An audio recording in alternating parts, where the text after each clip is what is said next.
Hello and welcome to another episode of the Never a Straight Answer podcast, the podcast that aims to cover a wide range of topics from conspiracy theories to popular culture and news. I'm your host Gaz, and joined in the studio, he's my co-host, he's Taylor, the tool in Turkey.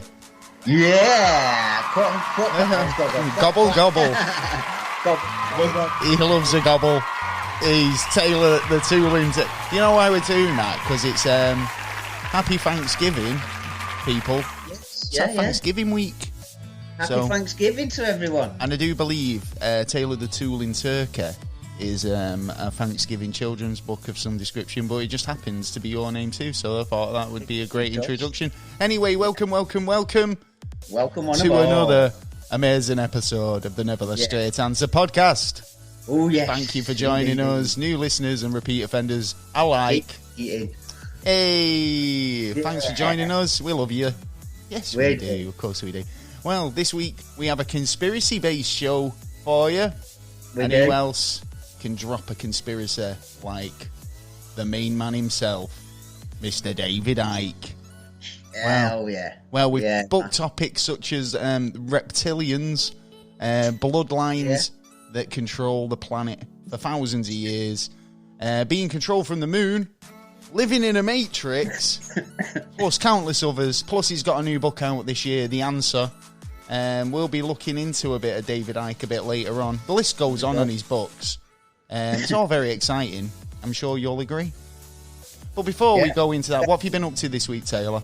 Anything or nothing? Looking for jobs and fixing me Mars car. Fixing me Mars car. Oh, is she a lucky mum to have a son like you? The bulb changing, but I have to take off the fucking front bumper to do it. Oh, really? It's one of them jobs. Cars are really funny like that, aren't they? Where it's like you've got to take out 5 pieces to get to the piece you need. Yeah. Do you know what I mean? There was no way I could get my hand around the back of it. It was a pain in the ass. So I was like, right, let's take it off. I don't have to deal with any of that myself personally. Well, that's the gripes of having a car. That's it. So other than that, so it's just been one of them weeks where it's just been a bit kind of like got stuff to do, nothing exciting, just got to take care of business. Oh yes. Take care of business. We've all had them weeks. Well, I've not had one of them weeks. I've been playing a lot of Call of Duty Zombies. Anyone out there? You got right into it, I'm a zombie veteran. What can I say? I've been. How long's it been out? About a week. About a week, You've been tanning it. Not as bad as some of these guys on YouTube, mate. I've seen people getting up to like round 400. And there was one guy, he was just unbelievable. He never paid for an upgrade or anything. He was just, he stayed in the first room and just used like, the guns he had. And he got up to like a level 156. So 256, I should say.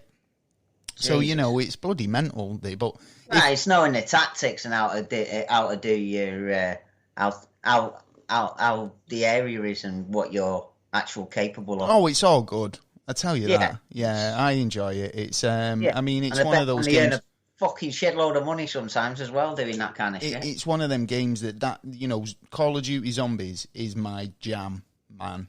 That's what I'll go with that. I'm not into zombies myself. I know you're not a zombie guy. We've said this before, but anyway, other than that, I've just been doing some bits and pieces around the house. Nothing really exciting, but soon be Christmas. But before that, I said earlier there is actually Thanksgiving this week. So I thought it might be nice, right, to kind of go around the metaphorical table, if you like, and say something that you're thankful for. It's been a shit year. Yeah, so, I know everyone's been griping on about how crap it is, but there's got to be something that you've been thankful for this year, so give it to us. I've got one. Friends, that's exactly what I was going to say. That's exactly what I was going to say, family and friends, and obviously it's a case of that we can't be there physically, but people are still thinking of each other and trying. And you can connect in these days of like Skype. And there's loads of ways, isn't there? So I mean, obviously, I think as well. I don't know if it's the same for everyone, but there was this whole thing when this whole pandemic started. There was a big boom in family members going, "Oh, I'll give you just checking in. I'm just ringing in to check in." Or whatever. Keep that up. Do you know what I mean? Just because it slowed down, or it's not even slowed down, it's worse. So But like I say, soon be Christmas. Just trying to get as much communication around as possible. You got the time now, so you might as well. What did I say last week about Boris? You want to pull his pants down and spank him? I don't think I ever said that, but you know what I mean, putting words in my mouth. Like what I said about Boris Johnson last week. Well, if you were paying attention, you would have known the correct answer was that Boris would lift restrictions over Christmas. Yeah, that was my prediction. Boris saves Christmas. No, Boris, wrong idea. Stop it, right? I don't think it's a good idea. I think we'll pay for it a bit later, but I don't think we should. If it's bad, if it's bad enough to lock down a country, right? We can live without a Christmas. Well, it's in Parliament tomorrow, isn't it? He's going to come out, but there's already. I think a lot of his own people fighting in his own. His own guys are going no. So I think it's going to be. If there's even talk, it's stupid. I don't think obviously. Look, I think he's coming down with it already. Yeah. I've got air in my throat or something. I don't know. But there's even talks of getting a pass. If you pass a test twice a week on COVID, you get a pass where you can go anywhere. That's and it's a bit hold on, Orwellian. Is there fucking Hitler or what? That's Orwellian as fuck. Excuse me, mate. Where's your pass? It's like, do you think a lot of people are going to pay attention to even that anyway? Do you know what? I had to go through town for work, and it was like people were just out. It wasn't really like there was a lockdown, and I understand that shops are shut, but it wasn't. It was the weirdest thing I've seen. What? If the shops are shut, why are people on the streets? Well, because McDonald's is still open, isn't it? You can still go down to Mackie D's or go to a restaurant. I'm not sure. Can you go to restaurants at the moment? I think you can. I think you can. No, you can't. No, you can't. They should be all shut. So why am I allowed to go into a McDonald's? I don't know. They've done. Well, they've not shut McDonald's. They've not shut McDonald's because I seen a McDonald's open the other day. Yeah, in fact, I went in a McDonald's open the other day. So I don't know. Anyway, I think flexing their legal rights. Flexing the Mackie D double Big Mac legs. Yeah. It's like because there was 2 laws that come in on it, and they can actually legally, if they get brought up to a judge, all they really have to say is there's a legal thing that was put in statute years ago, and it's called ultra-virus. Now it means that the law that's been put in is unlawful. So if it's unlawful, you can't arrest me for it. You can't send me or fine me for it. And the proof is in, after the first pandemic, Boris come out and his doctor and turned around and said that they made it out as worse than it was to falsify to get people to. No, don't. I mean, that's not thingy though, is it? I mean, you can't say that they made it sound worse than it was. No, well, this is what Boris had stood up and stated. That yeah, I know, but Boris is a fucking lemon. Boris is a lemon. I wouldn't trust fucking half of the shit he comes out with, mate. He don't even know what his own policies are. And that's been proven. You're talking about what Boris has said. Boris has said something and then been interviewed 20 minutes later and then got questioned on the thing he said earlier that day. And he said, I don't remember saying that, to be honest. It's like, and what? 2 papers that went through Parliament. The first one is legal, but the second one... the first one was illegal, but the second one was legal because it had an argument. But all of it is illegal under the Health and Safety Act of 1984. And that's why I can get a burger. Is that the bottom line? And that's why... The bottom line is actually unlawful what they're doing. They've gone overboard on what their legal status is. Well, that's all fun and games. After that, right? Right. So, big deep breath, right? Because do you know what? Yeah. You know what time of the episode, time of the show it is, don't you? Right? Yeah. Because for a couple of weeks we've been playing a bit of a game, a riddle game, to see if we can stump each other, see if we can, tax tax our intellect, see if we can be put on the spot and get the answers. Yeah. And at the moment, the score stands at 4-2 2 to me. I come back last week. I was a champ last week. He's on a comeback trail. It's his turn. It's his chance to try and creep up and level the playing field. If he can stop me this week in my tracks, then he's got a chance next week of creeping up. Well, by the end of the season, he could. By the end of the season, he could be ahead. You never know, right? Well, I've got you quite a. Well, can I just set the mood first? I've got you quite a difficult one. It is a riddle, and it does come under the official riddle. I'll tell you whether it constitutes as a riddle or not. Yeah. Oh no, it's definitely a riddle. Right, Webster's definition of riddle. Right. Anyway, let me set the mood, and you can deliver this conundrum. I'm ready. You ready? Right. Now listen up. Here we go. If a man has a bee in his hand, what's in his eye? If a man has a bee in his hand, what's in his eye? Yeah. Well, I told you it'd be a difficult one. This is a difficult one. Oh, yeah.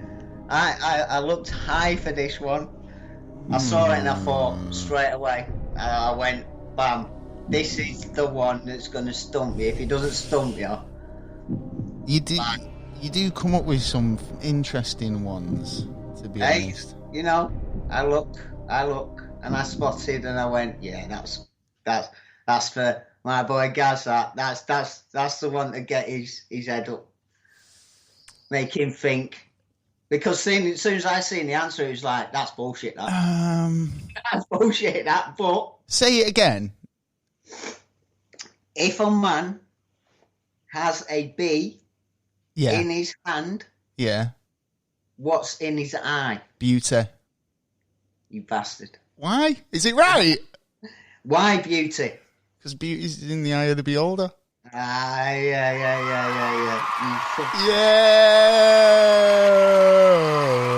Yes. I can't believe I got that. I'm going to have one. Next one, I'm going somewhere else on the next one. Why do you think I've been reading them? Well, to be honest, I have been reading because I've been trying to find you riddles. Well, that is so true. Potentially may have come across that one. But anyway, yeah. Moving on. We've got an advert from our sponsor, or associate affiliate this week. Yeah. Let me just put the music back on. There we go. Cool. So, Daily High subscription boxes. Subscribe for only $29.99, which is cheaper over here, I assume. And you get over £100 worth of value in every box every month. It's packed full of massive selection of accessories, including exclusive paraphernalia such as cones, pokers, lighters, hemp wicks, and even more. Custom glass even included there. Some weeks got Black Friday offer on at the moment, so get over to the website. New stuff in every box every month. There's a link in the description. Thank you very much for the Daily High Club. Make sure you go and subscribe. Defo. There you go. So, I feel like the show's moving along nicely today. Yeah. It's like it's just one segment followed by another segment. This week, it's just boing, boing, boing. Boing, boing. Straight into the next one. And on that, do you know what? This is what I love about the news segment when we do the news, because we usually segue quite nicely. I think, do you know, when you're just going from segment to segment, there's no... I mean, tell us if I'm right there, viewers, listeners. If you'd like a bit more of if you feel like we don't flow as much, or we flow nicely, let us know. Bit of feedback. Yeah. You know what I mean? We like to chat as well. We got some feedback from a comment on Twitter from Danielle Kettering, who basically said her hometown of where Elmsmere Port, is literally translates Elmsmere Port translates to a Jehovah's Mare or Jehovah's Portal, which is weird because the last time they researched it, it came back as Hellsmere. Yeah. So it's been so it used to translate to Hellsmere, now it translates to Jehovah's Mere or Jehovah's Portal. So also says that there's a vampire witch buried in the church a few miles away, which is St Michael's of Shortwick, Cheshire. Plus, Ellesmere Port is not far away from a site which is basically been seeing ghost Roman soldiers walking around. The buildings there are supposed to be haunted and built on a Roman burial ground, which is pretty much the case, isn't it? Always built on a bloody burial ground. We got legions of soldiers up here. Yeah, that's what I mean. Legions of Romans. Romans were definitely around there. But the Romans can be heard, footsteps can be heard as if a group of people were marching, even late into the night. Then I found this other story about Ellesmere Port. Basically, a mum was too scared to sleep in her house. Basically, she claimed that it was haunted. Caroline Williams on Lime Street, Ellesmere Port, currently lives between her council home and her mother's house because she doesn't want to go back to the house. So the mother of two, grandmother June, was basically contacted the prior person who lived there to see if they've had any problems or anything like that. But she's shitting herself. She won't go back to the house, or she tries not to.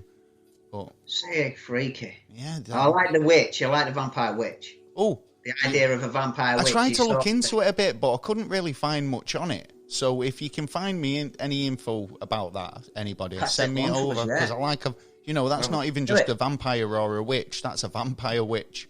I like the idea of like the vampire witch. I don't think I've heard of that before. No, I haven't actually. A vampire witch sounds pretty cool, actually. Yeah, it's like I'm a vampire who does. Yeah, because what would happen if a vampire bit a witch? Yeah, you'd have a lot of time. You'd have a lot of time on your hands to do witchcraft, wouldn't you? Of course you would. You're the same person. It's like if I could have played guitar before I got turned into a vampire, I'm pretty sure I'd be able to still. It's like I'm going to turn you into a vampire, and you'd be like, would I still be able to play the piano? And it's like, could you before? It's like, no. It's like, no, you won't, but you will have plenty of time to learn. Plenty of students as well. I've got my own personal WYF to this week. Have you? Yeah. I've just found out something about a haunted building right on my road. Oh, right. Yeah, because, I was doing a bit of research for What's Fucked Up Where You're From, and I thought, I always look for haunted buildings, and I find there's a website called hauntedplaces.com. Okay. Yeah, and you can put search results in there, and it'll tell you locations around the UK or wherever what are supposedly haunted. So, obviously, I put my hometown in, and this came up, and it's on my bloody road. Oh, shit. Have you been there? The Greengate Brewery. Yeah. So many workers there have died as a result of falling in the vats and drowning.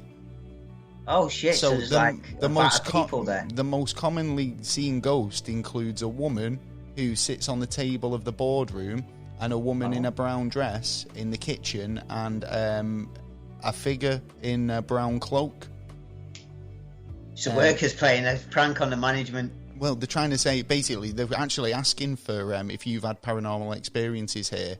Or of additional information about this location, please let them know. And that would be Chris Beglard, so I assume maybe somebody local to me. So, Chris, I'll keep an eye out just in case I spot anything. Spooky. Definitely see. If I do see anything spooky, I'll definitely let them know. I'm going to be sat outside there now, just having a look. It's funny. No, it's funny because I always go past it and think it is it's a very old vintage looking building, and it's like if the brewery's been going however many years, that building was there at the beginning. Do you know what I mean? It's an old place, right? And when I go past it, you can kind of, if you're on a bus, you can kind of see through the window. Yeah. If you're on the top deck, you can see into that boardroom. Yeah. Sort of thing. I think that's right. Yeah. I mean, I don't know the layout. Yeah, right. But I mean, I could be totally wrong. That might not be the room. Yeah. But I might go in and see if we could do a paranormal investigation. Yeah. To see if we can get Ghost Girl Paranormal down. Yeah. Why not? States, collaboration, man. Yeah. Anyway. I can talk for England, can't I? So this week, we're going to be talking about Mr. David Icke. Oh, yes. Do you know what his middle name is? His what? His middle name? Russell. Van Gaan. Van Gaan? Yeah. Vaughan. Van Gaan. Okay. Van Gaan Icke. Born 29th of April 1952. He's an English conspiracy theorist, former footballer. Used to play for Coventry City, I do believe. Yeah.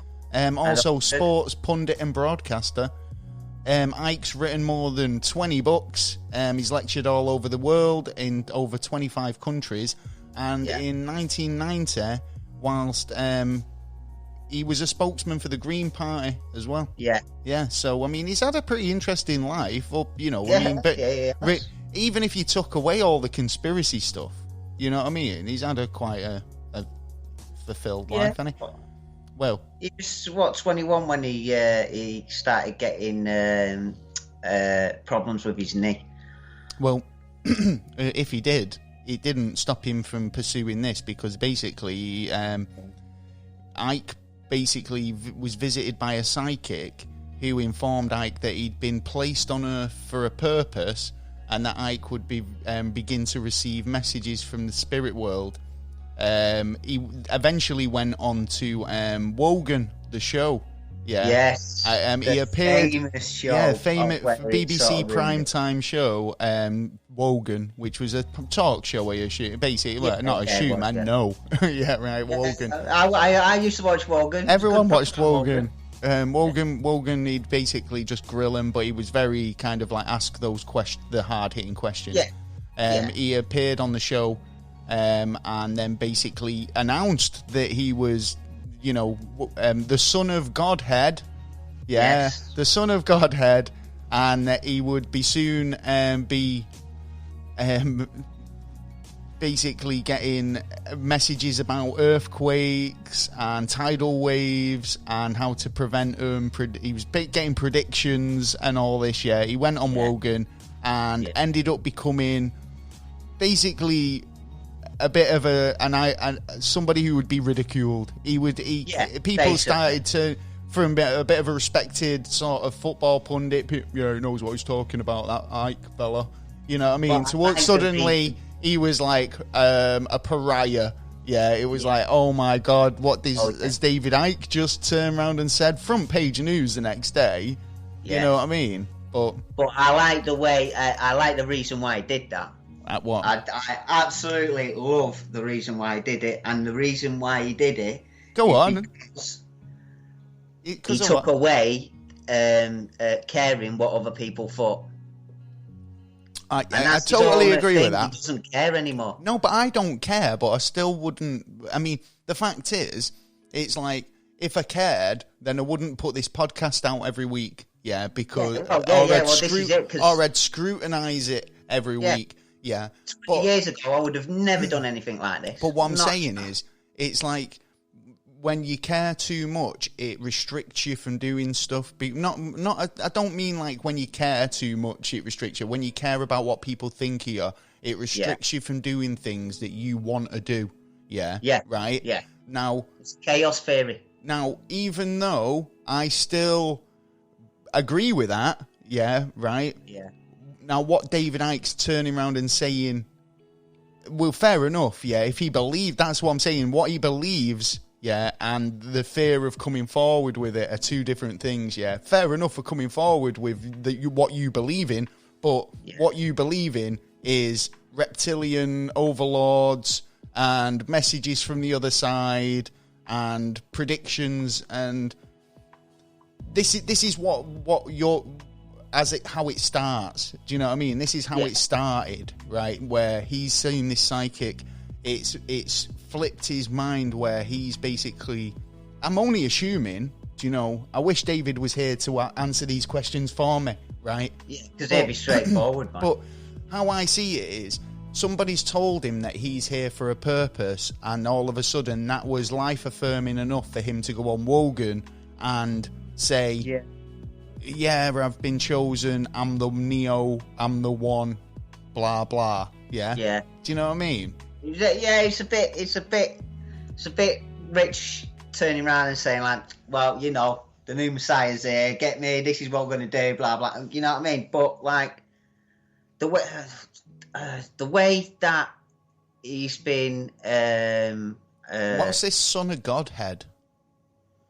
Yeah, I still don't kind of understand why he did that. I'll have to have a look into that one now. Hang on. But it's a case of, like, he had something to say. He said it. He's been ridiculed for it. Even still to this day, he's still ridiculed. Not much more than, well, much less than what he was, like, at the beginning. Like, but he's got, like, teams of people out there and groups that are trying to, like, stop what he does and make him look out to be a racist or a Jew hater, you know what I mean? There's been so much scandal around him, but, like, I seen an interview the other day and he said, like, his thing was he did not care, and that was it. At the end of the day, what I say is, that's my opinion. You take my opinion however you want it, but that is my opinion at the end of the day. If you don't like it, well, you don't like it. But the same as, like, if you give your opinion, I'd listen to your opinion. If you're right, you're right. If you're not, then I might have opinion back for it. You know what I mean? So he just didn't really care, and that's right. I think that was a good thing. That's crazy. Well, I mean, like I say, there's one thing just not caring, but I mean, I've just Googled the Godhead. The Godhead is a term that is found 3 times in the King James Version of the Bible. Acts 17:29, Romans 1:120, Corinthians 2:9, and each time in the verse, a significantly different Greek word that is used, but the definition is the same. It means deity or divine nature. The word Godhead is used to refer God's essential nature, basically. So, and then it goes into each of those. Those so verses. It's less than what people would think. You're basically saying you are rather the voice of God, or you are a deity, you are God. That's what he's saying. If you are saying I am Godhead, I am God, that is what you're saying. I wouldn't take it that or way. God, myself. Or God-like.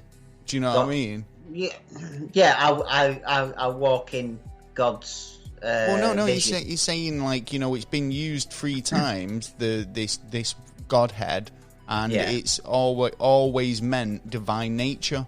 And who else would have divine nature? Only people like Jesus Christ or fucking God. Do you know what I mean? Thor. Do you know? There's 3, and I couldn't think of any more off the top of my head. David Icke. What? Well, yeah, we know. That's what I'm saying. But then he's calmed down a lot, because I actually like a lot of what he says, to be honest. But then again, he made everyone stand up and listen and put him in the front page, didn't it, really? So, it effectively worked, and has worked for him ever since. Here we go. We've got a summary. In summary, a Godhead is the essence of being divine. Yeah, the Godhead is the one and only deity, Jesus. Like basically, Jesus is a Godhead, so basically, he's saying he's God. He's saying he's the Son of God, or on par. Yeah, but it depends how you take it, and how else can you say it? I mean, it's not like he's turning around like Liam Gallagher or fucking whatever, saying he's bigger than Jesus. Yeah, but he wasn't wrong. Yeah, right, in that respect, because in terms of popularity, you could argue Trump's, you go, tweet, well, I've got my Twitter followers. You know what I mean? Yeah, but he's a god, you know what I mean? So, right, because it's just because I'm more popular at the moment. It's like, but Jesus never had 10.8 million followers. It depends how literal you take it, and the best followers, they paid premium. Because I'm taking it as in, well, we're all under God. If there's a God there, we're all under his vision. So at the end of the day, I was made under his image. Yeah, but he's not saying he's not saying we're Godheads. He's saying I am Godhead. I am the Godhead. I am the God. Has he not turned around and said that no one else is it? Fire. He's just the only one. I don't think he's actually turned around and said, "Oh no, you're not." But if you turn around and say, "I'm a Godhead," especially nowadays, you could possibly get away with it. I'm this, I'm that. You know what I mean? You can be anything you want to be at the minute. So what? You could? I'm identifying as a Godhead. Is that what you're saying? I can identify as God if I like. Just a sex God, man. I'll put that on my next application form for something. Just like, what do you identify as? God. See, when the loony bin comes round and Napoleon, you'd be sitting in his cell. They just put the universe. Yeah. That'll do. I just don't. We're going off topic slightly. He does believe in the multiverse. He believes in a lot of stuff. We'll be going into a couple of his beliefs and different theories in a minute. A bit more background information on David. David Icke is best known for his being a novelist. He was born in England, United Kingdom. Like I say, he's a professional conspiracy theorist. He's wrote books that, basically the world's most powerful people, saying the world's most powerful people are reptilian creatures who are in a sinister sort of cabal, called the Babylonian Brotherhood, He's published works on it. He's obviously wrote the book, The Robot Reptilian in 1994, and The Children of the Matrix, and his new book, The Answer, which is out this year, 2020. He's the middle son of 3 boys, apparently. They're actually running his company at the minute. Well, he still does the research. He steps back because he used to do everything. Did he? But now his boys do the work, and he just sits at home writing books. So that's how you do it. His dad was in the Royal Air Force and fought in World War II, and then he became a clerk in a gents' clock factory. That's a nice little life carved out for himself, isn't it? So, in 1973, David Icke found a job as a reporter with the weekly Leicester Advertiser. Then, as a contact of, who basically got him into sports editing and sports journalism with the Daily Mail. He moved to Leicester News Agency and did some work for BBC Radio Leicester as a football reporter. Then he worked his way up through the ranks and then ended up at Radio Birmingham. Some of his conspiracy theories, like we said, I mean, like I say, why, unless he was actually legit and really believed everything he said, I mean, why would you risk your career? He's built himself a good journalistic career. Maybe he has found out stuff that... This is it. And when he says maybe it's about reading between the lines and, not actually taking it as literal as it, it's informed, being portrayed to be. Do you know what I mean? Yeah. But I mean, when you start getting into it, though, it's hard. Yeah, because like I say, he's the first one. What he suggested as well. Well, first conspiracy we'll go into is the reptilian humanoids. Obviously... Furthermore, the New World Order is basically how he's painting it. The Dracos, which is the reptilian baddies, apparently have basically ruled over humanity for decades, generations. For a full in-depth account, make sure to check out episode 27 of David Icke and the Reptilian Overlords, which we recorded a while back, so go and check that out. I've got to say, I've got to sit on the fence on this, and the reason why is because of one, it sounds ridiculous, but it's possible because of the. Well, how do you know they're just aliens? They could just be aliens. How do you know that this other species? Do you know they say aliens are already here? Yeah. Yeah. Why is it ridiculous? Because they're half lizard. No, a standard, normal. I'm putting quotas in the area. Standard. A normal alien. It's not a normal alien. It's a silly thing. Yeah, I'm not sure about that. Well, Ike believes it. Normal reports would say, but on the opposite side, you've got the issues that we had in Los Angeles with the sewers. You've got the Anunnaki supposedly made the lizard people first, but then they went. I think they went like they were called Jing, and they were like little helpers beforehand. And then basically they revolted. Well, according to the this is what I'm saying though, because it's too thingy. Because there's another account here that basically Ike believes that another interdimensional race of reptilian beings called the Archons have hijacked Earth and are stopping humanity from reaching its full potential. Well, I can't say that because we're moving too fast. Well, you are right. He does claim that they are the same beings as the Anunnaki. Yeah, this is what David Icke claims. Yeah, he reckons obviously this Babylonian creature myth. Yeah, the fallen angel or a watcher is the same thing as this reptilian. Do you know what I mean? And they've been playing a hand in our sort of development, but keeping us back just a little bit. Do you know what I mean? Yeah, I could see. I can see little bits of the through the story of the Anunnaki of the lizard people, because the actual overall god mother of everything is supposed to be a lizard woman, supposedly. Well, what do you reckon to this? He also believes that they're generally we are genetically modified human Archon hybrids running around, known as the Babylonian Brotherhood or the Illuminati, that are manipulating global events and keeping the human in constant fear. No, they're called bankers, mate. Yeah. But could you argue that these guys are the bankers? Top table. Do you know what? I just got a flash of, what was it then? Umbrella Academy.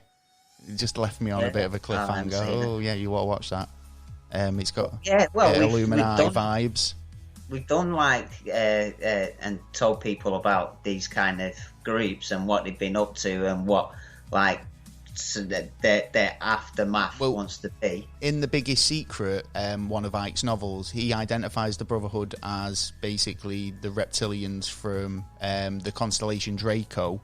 So he says that they're the running the show basically. Yeah.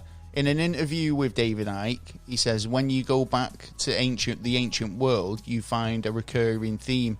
The union between non-humans and a non-human race and a human race creating a hybrid race. So from 1998, he started coming across people who told him that they'd seen many changes in non-human form. So like an age-old phenomenon known as shape-shifting. He's basically said that he's seen people shape-shifting, and you wouldn't believe who he's seen shape-shifting. Yeah. And he's actually been on interviews where people have gone, will you tell me? And he's gone, I can't tell you on the show, but I'll tell you backstage. Yeah, that's because he'll get sued for it. Probably. Because then he's got to prove that person is an alien. So let's say, let's taste some blood. Well, up to now, we haven't spotted anyone who's had a blood test that's actually had cold-blooded animals' blood out of. We've all had the normal blood, unless there's hidden places somewhere. Well, one of the ways he kind of argues is problem, reaction, solution. Yeah. So Icke uses this phrase problem, action, solution to explain how he believes the Illuminati agenda advances. According to Icke, the Illuminati guides us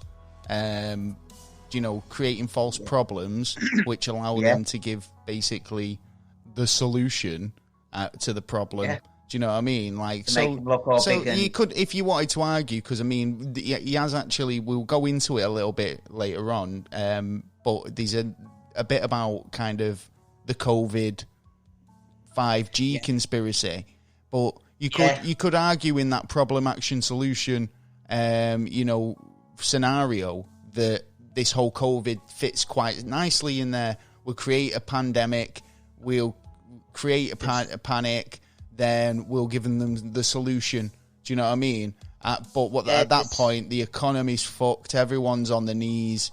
Do you know what I mean? Yeah, because he's looking in... No, I'm not saying that's what's happened, but I mean, you could argue that falls into that. Do you know what I mean? But everything does. Every problem has, a problem, reaction to it, and then what's the solution? That's always the way. Do you know what I mean? But anyway. Yeah, but he sees it like in the scientific way of we're in one band and that's white light, so we can see stuff in that. Now, according to science, everything around us is an atom, with like massive gaps in between. Right. Yeah, an atom, your body could go through it, but for some reason, my body can't go through the table here or through the computer here. Why not? Because you're solid matter. Yeah, but it's not an atom is not solid matter. Well, no, but when it starts getting, when you chain multiple atoms together, then it suddenly, I mean, you take for granted, you're taking for granted there what flat earthers take for granted about the Earth. Yeah. Scale. No, right? But this is what it was. This is what I'm saying in terms of what an atom is to you, in terms of what you are to the Earth. Do you know what I mean? Yeah. And that's not mathematically sound, but I mean, I'm giving you an example. I'd say that when a flat earther says, "Oh yeah, you can't see the spin," it's because you're not taking that step back you need to get a proper perspective on things. Do you know what I mean? When you say, "Oh, that atom can pass through things, but I can't," well, that's because you're arguing against the science that we've been. You're talking about millions of atoms now, millions and millions and millions that make up you, which then obviously mean that you can't pass through. And I think of an atom can pass through other atoms because there's space between atoms. Do you know what I mean? I don't know. Anyway, science. Talking. Anyway. To do with sound waves, like, well, I'm talking. I'm not actually talking. You just hear it in sound vibrations waves from my voice. And interpreted it in the back of your head. But that's all that interpreting light as images is, because it's obviously it's like we depend on light from the sun. Right now, if I had a flower in front of me, right now that flower in actuality has no colour, right? It's only the light reflecting off it and then bouncing back into your eyes and then being translated by your brain, that tells you that flower's red, but generally speaking, it shouldn't have a colour, it's the light refracting off it that gives it the colour. But there is proof that the red that you see will be different to the red that I see. Well, it's how you you've been introduced to as a colour. It shows how your brain interprets what's actually being seen. Well, this is it. David Icke, he goes on about the Saturn Moon Matrix. The Saturn Moon Matrix it basically introduced the human race to get off your knees. And the lion sleeps no more. Basically, more of Icke's books. Suggests that Earth, the collective human race and the human mind is being manipulated from the moon. A spacecraft and interdimensional portal. The reptilians are controlling us from the moon matrix. Broadcasting, I'm assuming, signals down to Earth, or basically using the human body as a computer. And I'll sit on the fence again with that. But this is the thing. It's like, do you not get to the point where there's too much going on? Yeah, right. For it all to be true. Yeah. Yeah. And not only that, it's a lot of stuff coming out from one man. Do you know what I mean? Yeah. So it's like, I mean, he sat there. He's had the time. He's sat there. He's researched. Well, no, it's not that. He's saying. I mean, am I to assume that being the God fucking head? Yeah, right. Yeah. He's not getting all this information. Do you know, like when you see people like, you know, it sprung to mind, but like Scientology or like the Mormon, not the Mormon, like, you know, the tablets and all the rest of it. Yeah, right. Or dum dum dum dum.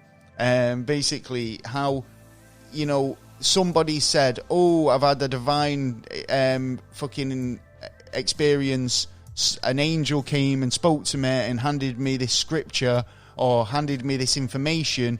Is it the fact that David Icke's going out and researching stuff, or is he getting divine messages? Yeah, because that's what I'm saying. He went to a psychic who told him that he would get divine messages. Okay. Next minute, he's on Wogan telling everybody he's the Godhead. Yeah, right. Back then, it was a bit silly. But, right, let me ask you then. No, it's being a bit silly. And, mate, he could still believe that now, yeah, but he's learned how to, you know, he's learned a lesson by going on Wogan. Do you know what I mean? There's a time and a place and a way of doing it and a way of putting stuff out. You know that drug, the ayahuasca? Yeah, right. What do you think about that? Before I say my next sentence. Well, it's what I understand. It's a sort of like a psychotropic sort of tea or drink or paste, I suppose. That'll take you on a spirit journey or a out of body experience. Do you believe in that? I do. I can honestly say yes. I do believe in psychotropic experiences. Do you know what I mean? Well, 2012, he went over there, had a 7-hour session. I think it was. He had one drink or something, and he was saying all these things. I know. I've listened to so many people who've basically said I was in the womb. I reverted back to being in the womb, or I had an out-of-body experience, or I had a really life-defining experience. So it wouldn't go past it. But, I mean, could you say that this psychic was this person who gave him the ayahuasca and sent him on this spirit journey? Because, I mean, I'm not being funny. It's one of those things, isn't it? It's like, I've always said, if you have... problems, or you hear voices or whatever, then taking drugs is probably not the best thing for you. Obviously, go to see your doctor, but don't be taking stuff just tripping out. Do you know what I mean? Because you're probably not going to do your mental health much good. Yeah, but don't forget, he was in the mind of, you know what? I do what I want. My opinion, what I do is nothing to do with you. Absolutely nothing to do. If I want to go over there and do this, I will do that. That's totally up to him. That's his. So he's doing sort of a chaos theory kind of thing. Chaos theory is just like basically. No. Anything doesn't matter what's in the way, he goes for the target. Well, I think your definition on chaos theory is a bit out there, but fuck it. Basically, I mean, the idea that. Me, I've got no objection with him coming out with his theories. Yeah, I come out with theories. I love theories, right? Yeah, totally on board with theories, right? Yeah. There's having a theory and then saying this is fact. Yeah, right. I know from where you're getting your sources. Yeah, that's what I want to know, right? Where did you come up with? Because if this was a Harry Potter movie, right, people would lap it up, right? Because you're very imaginative. Yeah, you've got all these aliens and reptilians and Saturn moon matrices and, fucking cabals and the Brotherhood. There's so much going on that if this is just imagination, then wow. But, I mean, if it's source material, you're getting this from somewhere, then where are you getting it from? Have you seen the film Conspiracy Theory? No. Which is probably shocking. Eventually he writes a paper. Who's in it? Like 7 people. Who's in it? And then they come and get him for some reason. Who they getting? Because one of the stories was true. Who they getting? Eh? Who's in it? If he's got nothing there, why has some of what his stuff he's said in the past in the other books of wait a minute, you've just totally gone. And why is some groups trying to stop him from putting his opinion out? If it's not, they're not. He's wrote millions of books. Then why are you trying to stop it? I'm not trying to stop it, but what I'm saying is, I mean, why are wait a minute? You just started off by asking me if I've seen a film called Conspiracy Theory. I asked who was in it. Yeah, right. Mel Gibson. Yeah. Right. That's definitely why I've not watched it. Right. Yeah. Right. Mel Gibson. It's a good film.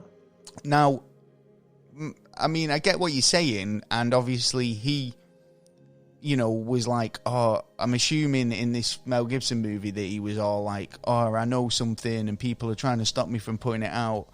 But he basically had even he didn't believe it. But why would they be trying to stop him if it weren't true? Sort of attitude. Had a podcast, but in paper form.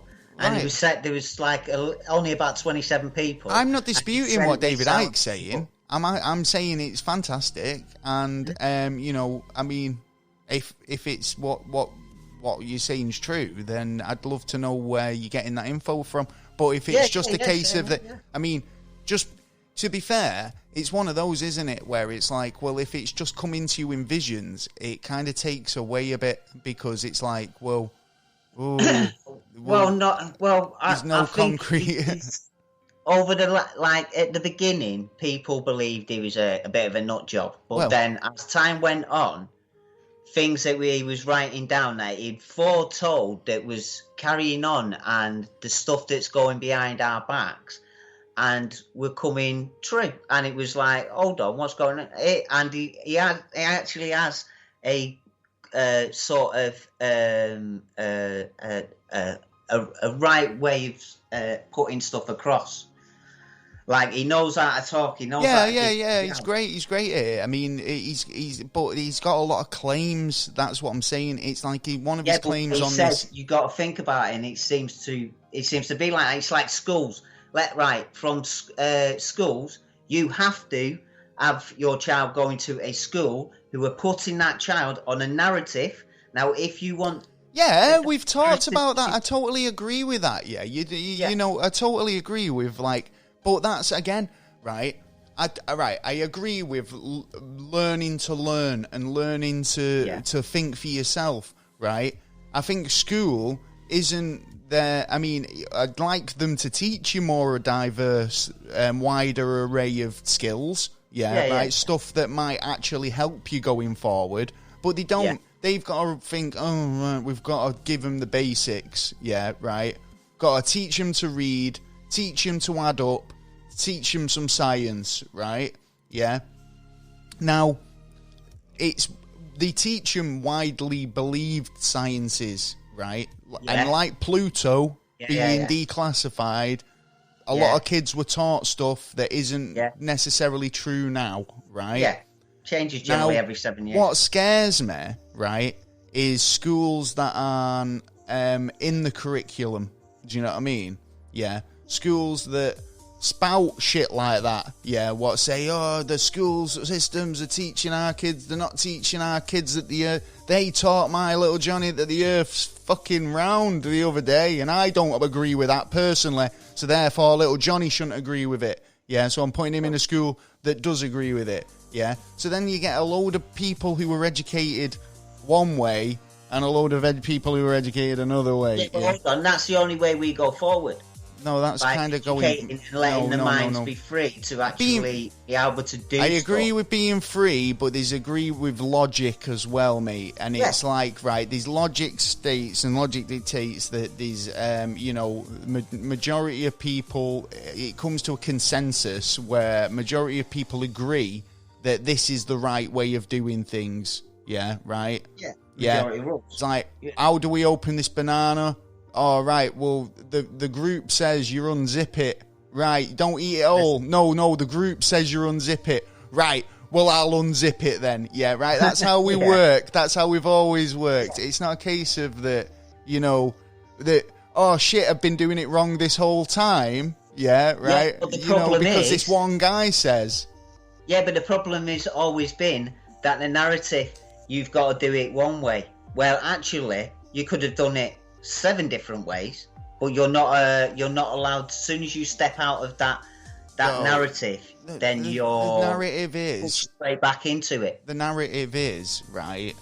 You do as we say, or yeah. Well, the narrative is you grow up, you get a job, you fucking pay your way in society. I've been saying this since we started the podcast, right? If you don't play ball, you're on the streets with you're fucked, right? Yeah. But if you pay the money in the system and you get a job and you pay your taxes, you don't need the gasoline. You might have a bit of a nice life, right? You won't have a lot, but you'll have enough. You won't be getting people knocking at your door or having to beg for change. So that's basically what you're saying. Then you've got to ask the question: is that the right course for humanity, or is it the wrong course because it was following the lead of a certain way? How else would you do it? Can't you? How else would you do it? Oh, don't get me wrong. I haven't got the answers. No, I know. The questions on we're basically following the rules of what we've been told. No, now you're just basically getting people, more and more people, and I'm all about fucking freedom of speech, freedom of movement, freedom of being able to express yourself and be who you are, right? Yeah. But you've still got to kind of accept that there's we've talked about it so many times that there's a structure that you've kind of got to adhere to as well. Do you know what I mean? Yeah. Like it's sometimes it's shit, but it's like with this pandemic, it's like when the government or the people in charge come on the TV and say, right guys, I'm sorry, but we've got to lock down because it's for your benefit and your family's benefit and the people you love personally. It's not the Prime Minister coming up and going, well, my wife might get really sick and I really like her, so I'd rather she didn't get sick, so can everyone wear a mask? No, it's your personal, it's a case of that. I know so many people that have turned around to me over the years and said, well, if the trouble was at my front door, then I'd fight, or whatever. Right, well, the trouble's at your front door. Yeah, the trouble is at your front door. You've got it's not a people at your front door. It's something that could risk your family or your grandparents or your mum or your dad. Yeah, right. And this is one of the issues I have with British people. With like, it's not just British people; it's the American people as well. And I mean, I've got to say, I love everybody. Me, I'm one of them type of people who like gets on with everyone, right? And I don't like to cause animosity, because if you really believe that that's a violation of your liberties, that someone's asked you to protect yourself and others, then I don't know what else to say. I just feel like, I mean, you can lead an horse to water. But anyway, I mean, talking of the COVID, David Icke has actually had some quite interesting things to say about it. In April 2020, David Icke claimed on a YouTube video that London's on the London Real channel, that there was a link between COVID-19 and 5G mobile phone networks. The video was removed from YouTube because they were tightening the rules to prevent its website from being used to spread conspiracy theories. We're on YouTube if you want to go and subscribe. But basically, it was funny. It was crazy though, because as soon as he kind of said that, there was a big boom in vandalism on towers. There's actually a website that tracks 5G, the 5G network, and it was showing basically all the towers in the UK. And after David Icke posted that video, their numbers spiked incredibly, right? And over the coming months, people were using that website as basically a GPS map to where all the locations were in order to vandalise them. Now, obviously, that wasn't the case and the intention of the two young men who created the website. Now, they were doing it for research purposes or whatever, and then people used it for... Well, they found the website and used it for their own ends, which was destruction and a bit of mayhem. because they didn't know the facts. And I mean, we talked about it, and there was a few kind of things with the £20 note, that we showed up, there was a few kind of like coincidences, There's I tend not I'm still on the fence with this because a lot of stuff, not only to do with the waves and that, but to do with the next step in our evolution, as in it's going to take a lot more people's jobs away because a lot more machinery and that can run faster. Yeah, totally. It was like it's going to create a social problem. Well, again, it's like, do you think that? Obviously, I agree, right? In terms of AI and if your job can be done by a computer or a robot, then it will end up getting done by a robot. At some point, it will be gone. Does that just not mean that? And it's fucked up as well at the minute because a lot of career paths have been suddenly blocked. Yeah, so these people who were on a trajectory to do one thing, and now they're thinking, "Shit, is this a viable option for me now?" And which means you kind of you're being funneled into a narrower fucking entrance way. Do you know what I mean? With less opportunities, and it's hard. Yeah, don't get me wrong. Yeah, but the thing is, we don't use the advance that we've got, and we use it far too fast, and we know why they do it. Like G6 is already being planned out and used at the minute, trying to do the next. But this 6G? Is a massive step towards technology in homes. It's a massive step. Now, I like the idea, but where there's an idea that comes out, there's a lot of abuse. Of course there is. Generally on the public side. Well, you could be worried about anything like that. You could be. Every time there's a new technological advance, people get worried and get scared and worry about the which is right because it's in our nature. Yeah, exactly. I mean. But if we see something there and we talk about that's the thing.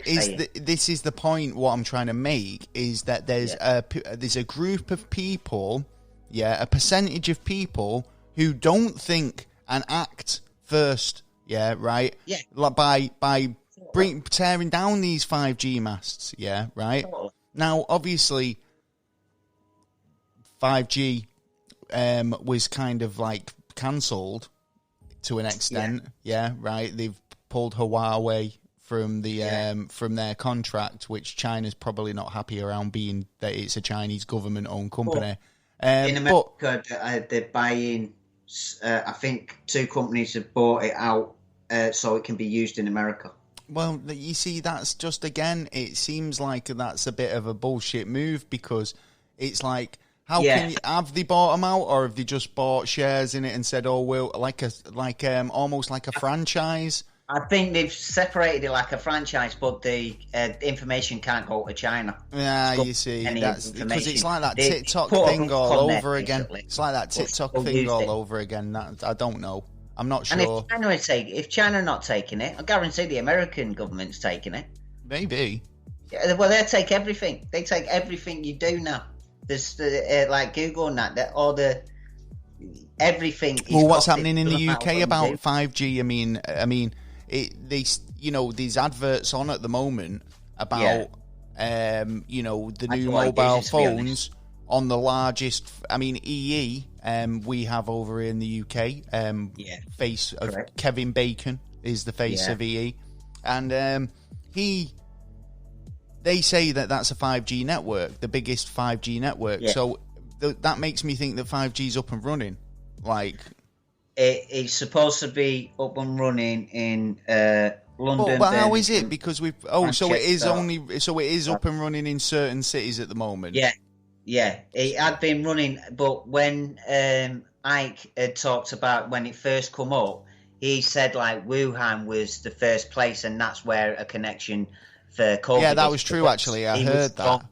What? There was actually a number of other places. Wuhan was one, but there were a number of other places beforehand. But It doesn't necessarily mean there's no connection, but at the end of the day, if you've got the proof, try and get the proof. Or well, I mean, obviously, I mean, this is something that people. I mean, I'm surprised that David Icke has come out with this because, like I say, he is somebody, as I always thought, that did his research. Yeah. Now, when he's making quotes like, you know, he said to the London interviewer, if 5G continues and basically reaches where they want it, want to take it, human life as we know it is over. So people have to make the decision.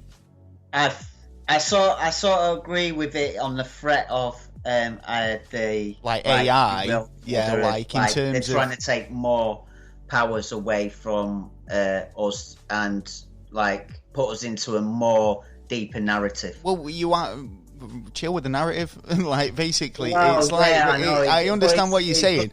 I understand what he's saying. It's like by having all these communication links, it's like it's like what we were talking about the Orwellian, 1984. It's almost like it's better than having cameras everywhere because all of a sudden you've got access to, you know, every camera phone, every device that has a 5G network. You can pinpoint it. Listen to every conversation. Because that's the thing, isn't it, with this? It's like it's not just a signal that you can pick up. It specifically targets your phone with packets, right?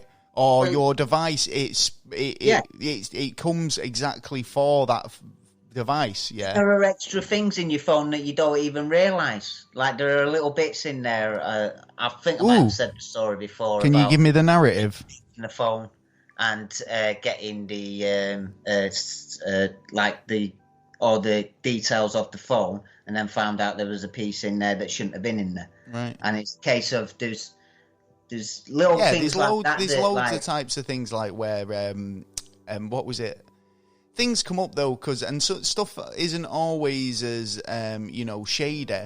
I was reading a story about. Wasn't shady? Why wasn't it put in the instruction manual? Well, okay. Well, here's an example for you, right? So, a university library student goes in, and he finds a Raspberry Pi device, right, with an internet dongle attached to it. Yeah, so it's transmitting, or it's connected to Wi-Fi network in a university library, right? A Pi is connected to a dongle.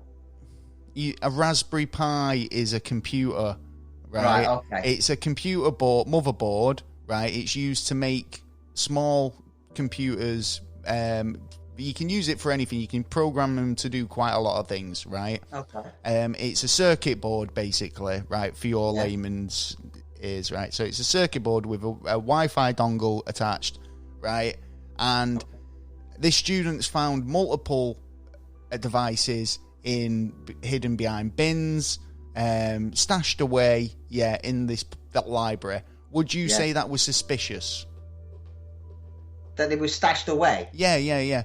Because they had militia. They were malicious. They were there gathering data or something like that. Because that's what this guy thought, right?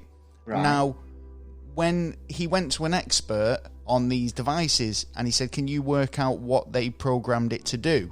Because it has all these sort of secret and backdoor. They've got a lot of code in, and it has a drive in it, so they can go in and look at the files, right? Yeah. But to this guy, means nothing. So they get a computer guy in on it. He's having a look, and it turns out, right, that it's because he wanted to know if it was something malicious or if it was a school project that someone was doing, right? Turned out to be a company, right, that monitor foot traffic through buildings. Yeah, right. And it's a legitimate company, basically. They put these devices throughout the building and it connects to Bluetooth and Wi-Fi and checks. Just basically does all it gives is how active this space was during the day, right? So you can basically tailor your building, in terms of like the way you walk around the building and how you kind of, the functionality of it, to the more high traffic areas, or make it more efficient or whatever. And this is what this guy's business was, right? And basically they found this website And on the message board on the website, it basically said, if anyone's found my device, can they get it back to me? Yeah. Right, Because it was basically... Well, then, because it was part of an operation or whatever, yeah, right? But it was like, it wasn't malicious in the slightest, but... No, not necessarily malicious, but suspicious, definitely. Well, yeah, of course, for enough for him to have a look into it. It's been deliberately hidden. But this is the thing, isn't it? I mean, it's like... I trust and I understand why people have questions, and when they don't understand something, it's easier to mistrust things, yeah? But, I mean... The whole 5G thing, it's like, yeah, it could cause problems, right, in terms of health risks, yeah, that I don't know, because I've not personally done enough research on it, right? I mean, I would hope that David Icke, this is what I was getting at originally, that David Icke is the type of person that he writes books, he speaks to people, people contact him with information, yeah. And that he'd be more inclined to have a better understanding of this 5G thing than I do, yeah. So, you know, but to say it's linked with the COVID pandemic was, I don't know, was that another silly moment? Possibly. In the back of my mind, I sort of agree with him to watch out for stuff possibly. Because if his overall message is "watch out, guys, there's crazy stuff out there," then fair play, mate. It's all about trust at the end of the day, and it's a case of, do you trust those who are putting that out? It's the same as your phone. When you buy a phone, do you trust the organisation that take the data off your phone not to sell it on, or not to give it to other people, or not to do something with it? Which you can't guarantee. You do put a lot of trust into a lot of companies. I do agree, and I mean, it's in terms of don't get shit for free, man. Well, yeah, no, but what I'm saying is, so what? How are you relating this to? I mean, trusting David's judgment or his experience, or like the stuff we've talked in the past about organisations who've done this, that, and the other, and like, you know, the cabal and the Bilderbergs, and why are certain groups joining together, and the, you know, I know what you're saying in terms of how you kind of look. If there are organisations like that out there, which there is definite proof out there, of course there is, there's definitely organisations like that out there. Well, but look at this, right? Look at this, right? You've like at the moment, it's like when you got the government having to go and get bailouts from the people who actually have the money, the Bank of England, yeah, right, or, you know, wherever. And and it's like, well, obviously they're the people in control. I say so. If they turn around and say, sorry, we can't help you, right, then what do we do then? Do you know what I mean? Well, you know what? 1992. So who has? What I'm saying is, who has the real power? Yeah, the bankers. Yeah. Ultimately, always the bankers. Well, we could go around. There's plenty to talk about here with the David Icke stuff, but I think we do need to move on. It's unfortunately it's that time of the show. Have you got anything else you want to add? I just think like the guy's like he's brought up some good. No, I think sometimes when I'm watching him, I totally agree with a lot of what he's saying. He's very, like you say, he's very good at putting his point across. It's fucked up that when you read it, like how it's put across in the media, or like, you know, the Wikipedia or anything like that. Yeah, where it does sound crazy. Yeah, when you read it in black and white. But then if it's true, how fucked up is it? What I will say, right, is just watch some of his stuff, right? Go and Google him, YouTube him, watch some of his videos, right? And do you know what? You'll probably be like, come away going, do you know what? Fucking like David Icke. He's got some right things saying there. Yeah, he has. I might have played the devil's advocate tonight and been a bit kind of thinking, but I actually quite like him, and I do like what he says a lot of the time. So, you know, I think sometimes I think he's a bit far out, and I think he's made some judgments, and, you know, maybe thought it was safe to say things when it wasn't, or hey, you know I'm still what? kind of I've interested. Got to give him a clap for that. He had the balls to actually come out and fucking, give you a cheer there for Mr. David Icke. And if you've got any interesting info on this, or Mr. David Icke, if you want to come on the show and answer some questions for us, we'd absolutely adore that. That'd be amazing. I might try and contact one of his sons and see if he wants to do something. Donald Icke Jr. I don't know what he's called, to be honest. Fucking hell, don't. Well, I think it's that time of the night again where we go and check out this week's news. Oh, yeah. It's the news! Oh, yeah. And as always, we've looked all over the internet for a good solid 20 minutes to find the craziest, pokiest, weirdest, most bizarrest news from Earth, space, funniest, and beyond. Funniest.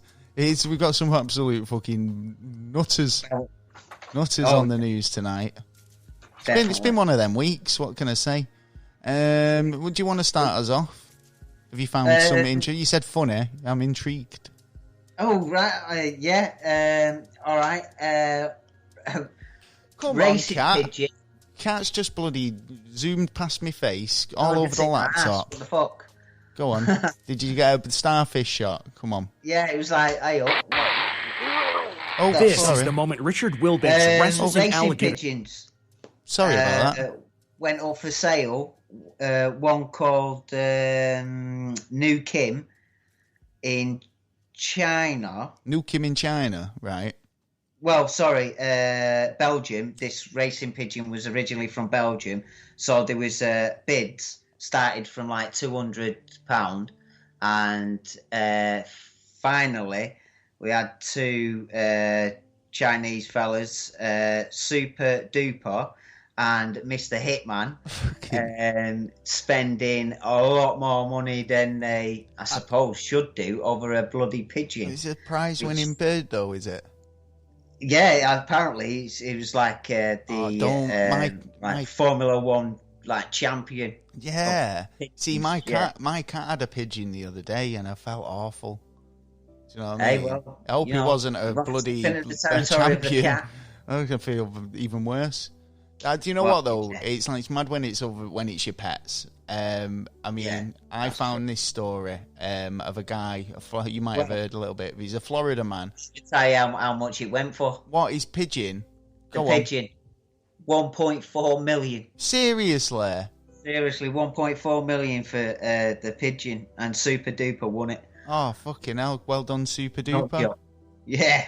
Definitely. That's what I'm saying though. When it's your pets, man, it's like you I don't know why, but you'll go out your way to do stuff. Do you know what I mean? It's like I found this story. About he's called Richard Wellbanks. He was 74. He lives in Florida. Basically, he's got a little puppy, 3-month-old. Yeah. Right. Little tiny little thing, right? And he basically got almost eaten by a fucking alligator, right?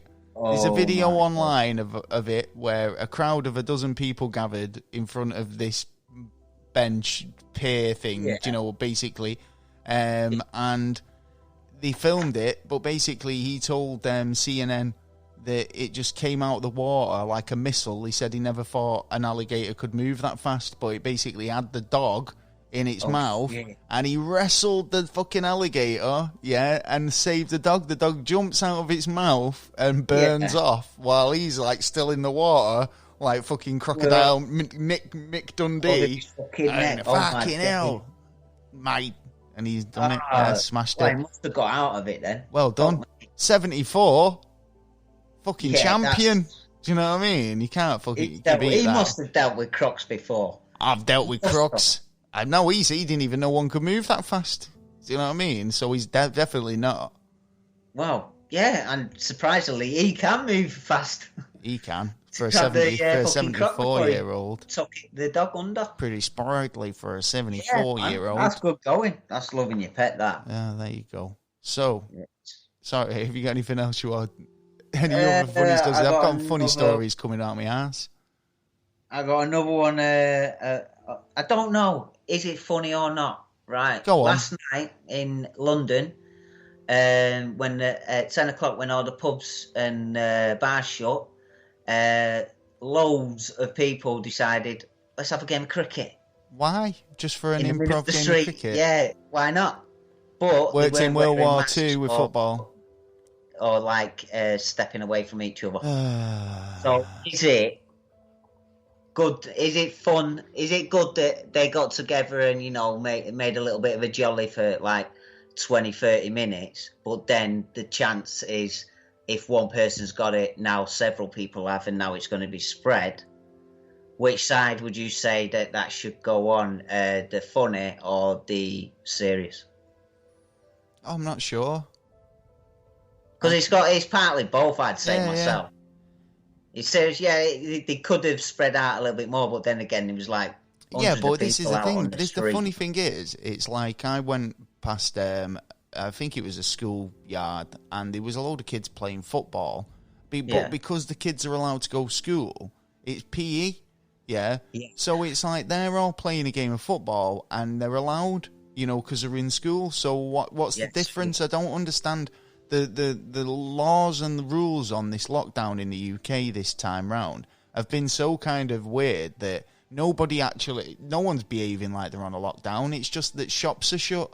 So that just means the shops that are open are even more busy, because that's the only place you can go. Economy than it is to the health being of the kids, to be honest. Yeah. Because if the kids can't go to school, the parents can't go to work. Well, the parents can't go to work, people ain't going to get their food. No one's getting Christmas presents this year, unfortunately, anyway. But this is it. This is it. No one's taking into account.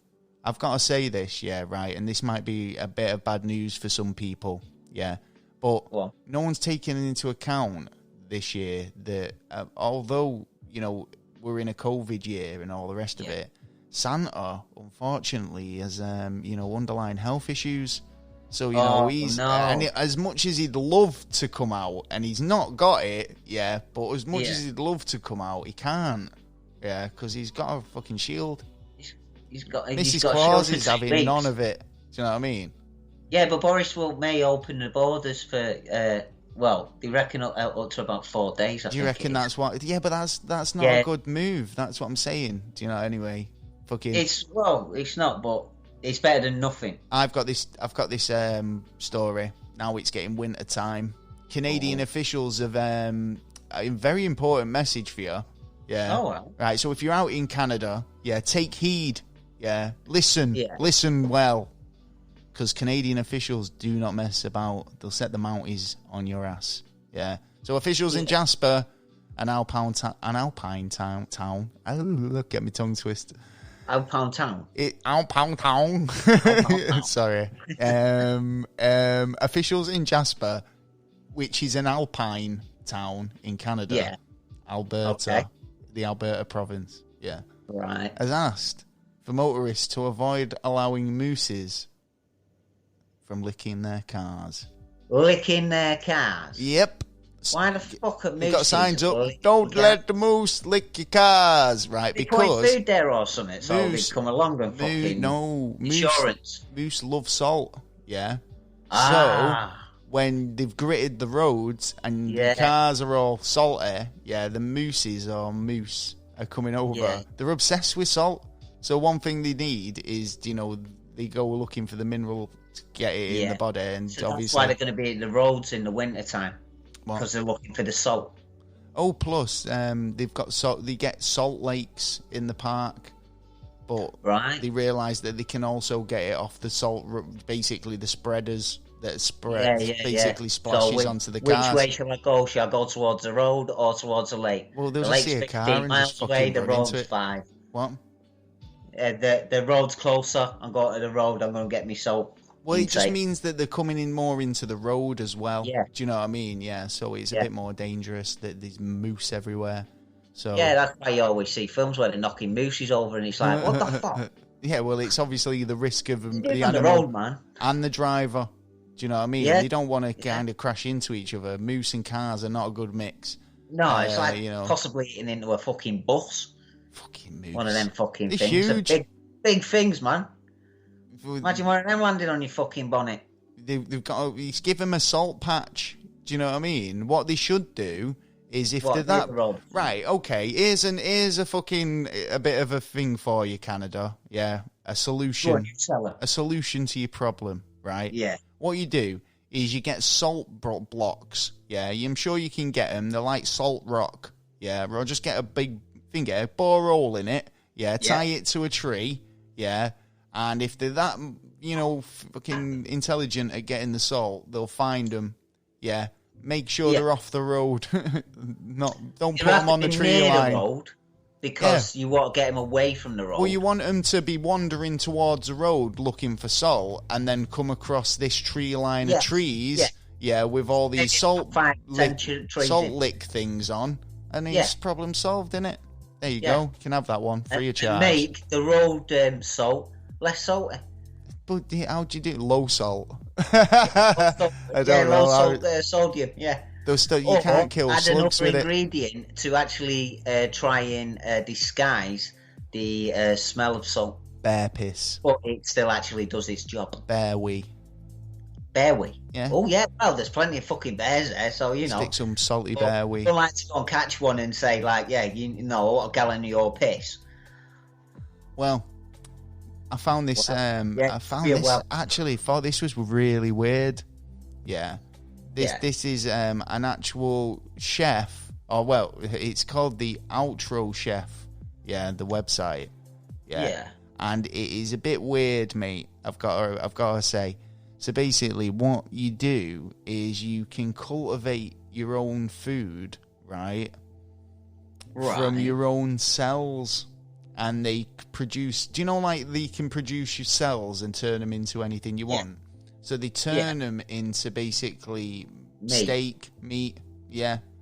So you're basically growing yourself ensures you basically, the origins of your food. Sure, that's unethical under the reason of I know I totally agree. Yeah. If that's cannibalism, DNA structure, it's tantamount to cannibalism. They say their product at Ultra Chef is basically that they want give you the self assurance that you and your loved ones always know the origins of your food. It came from you, so it's like eating your baby. Yeah, that's for cannibals. I'm not sure about that, Cannibals, but apart from that, that's just filth, man. Well, they make obviously they graft it. Then they use scaffolds, right, and then it turns into a consumable. I mean, I don't know how legit this is, but this is kind of a bit creepy. What do you reckon? Where is it? It's called Outro Chef. Check them out. It's very limited information on the website, but obviously it's the same concept of basically being able to graft an ear on a mouse or whatever, where they can literally manipulate a cell and make it into anything. Yeah, but in this case, they're making it into a consumable. Yeah, and with the idea that at least you know where your food's coming from. By that logic, picking your nose is okay. Yeah. Because you know where you think. Well, at least I knew where it came from. It came from my nose. Problem solved. Do you know what I mean? Respect. Got some more science. Got some more science news. This is what makes me think. It makes your mind boggle, doesn't it?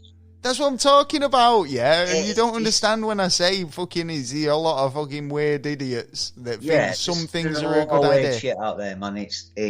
It's amazing we've lasted this long, to be honest. Who's buying this?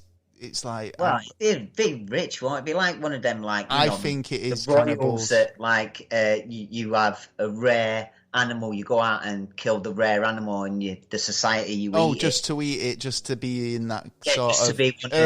I tried Outro Chef, and I had my own DNA. Yeah. It was amazing. I bite my nails, same thing. Cheaper. Cheaper. You got any sciencey sort of news? I've got some, not NASA news, but sciencey news. I've got another one. If we're on the sciencey vibe. Scientists have created a diamond that creates diamonds. Yeah. Right? We knew that they could do that anyway. Yeah. Right. But, oh God. Well, fucking losing. God? No, you don't have to call me God, man. Just Your Royal Highness. No, it's not that. It was my page started freaking out and moving on its own. Yeah, so basically this scientists have created these diamonds at room temperature in minutes. Yeah. So now diamonds, you can be everybody's best friend. You know what I mean? The gemstones are usually created after carbons are crushed and heated, basically far below the Earth's surface for billions of years. But obviously scientists in Australia sped up the process. But now they've refined it now to a matter of minutes, and they can do it in room temperature. So how amazing is that? A lot of fake diamonds on the market. Well, do you know what, right?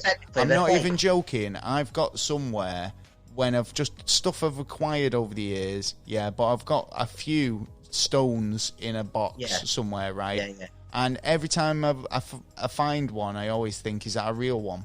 Yeah. And one of them might be, but who the fuck knows these days? It's like, is it a cubic zirconia, bit of glass, real diamond? Who knows? There's got to be ways of finding that out. I'm making a mess here, actually. What we do. But yeah, you should check out the history of diamonds. It is really interesting. Sounds it. They're worth a lot more. They're not worth nothing. The fucking diamond, the price that they put on it. I know, because I watched. Like you might know, I've mentioned it a few times, but I love like those gold mining programs, right? Yeah. And there was a series where they went, right, we're going to go Guyana and we're going to gold mine there, but there's an added bonus so we could get diamonds as well. And they found some diamonds. Unless you're going to find a diamond as big as your head, right? Then you ain't making very much money on diamonds. Then you're talking. Yeah, well, this is it. They were looking for they were mining like small fine gold, but they were also catching little diamonds. So at the end of the season, they thought that they had shit tons of money's worth of diamonds, but in reality, they didn't. Do you know when? No. It made me think, well, what's the actual value of diamonds? They don't seem to be as sought after as they used to be. It's all because of a man who turned around because diamonds decided to. There was that much diamonds around, made it into one of them things that you need for a wedding and for an anniversary one, and that's why the values of diamonds went up. Right. That, so because it's associated with those sort of things that's the only blood diamonds out there. It's the only demand for them, really, isn't it? Yeah. Yeah, I suppose. There's which country is it? I can't remember which country it is. There's that many. They've been told not to mine anymore. Okay. Because there's that many on the market. Because the more there is, it devalues the rest of them. But there's absolutely shitloads out there, absolutely shitloads, and they're not worth a fucking cent, man. You want to look at the other stuff. Have you got anything you'd like to talk about? I've got an interesting one. It's sort of the Hubble telescope. Okay. Has decided to do a little test and have a look through the universe, basically. In the universe. One, and it's found, right, when the sun goes down or the sun's coming up, maybe over a mountain or clouds, and you see them bits of light that comes through. Yeah, of course, yeah. The clouds and that. The rays. Looks nice. Yeah. Well, there's an issue because of that in the universe. Because there are big spots of... NASA thinks it's black holes where it's got massive amount of dust around it of whatever planets or substance was round there. But there seems to be massive big spots in the sky, in the universe. They've just proven. It's a hole. It's a hole, yeah. It's a hole. They've never seen anything like it before. When's a hole not a hole? Direction as well. When it's half a hole. It is. It is. But it's like... These are like massive across the universe. So if they're not black holes, what the fuck are they, man? If it takes a godhead a day to make a black hole, how long does it take? How long does it take a godhead to make half a black hole? What? If it takes David Icke, a godhead or god, to create a black hole, how long does it take him to create half a black hole? Half the time. There's no hole's a hole, mate. What are you talking about? There's no such thing as half a hole. What you're on about? Half the time. Whatever. Right. Anyway, interesting stuff. Oh, it's almost Christmas. Got this story. How you can get your own Christmas. It doesn't apply to me. I can't go because we don't live near a national forest. But you can get your own Christmas tree, apparently. You can go and get one for free. Even in a global pandemic, Christmas spirit remains strong. Now, I reckon that we need to, if you're going to take a tree, you want to plant 2 or more trees back. Yeah, that's a good idea, yeah. Bit of reforestation. Yeah, well, why not? Get the public in on it. Well, obviously, there's ways of choosing and being able to do it, but obviously you've got to do it responsibly and actually get permission. Don't be going out just cutting down trees. I mean, I suppose you do need the permit, but obviously permits help maintain the forest. And how much is that permit? Overall health and trimming. So basically they go out and they know what's there and what's not.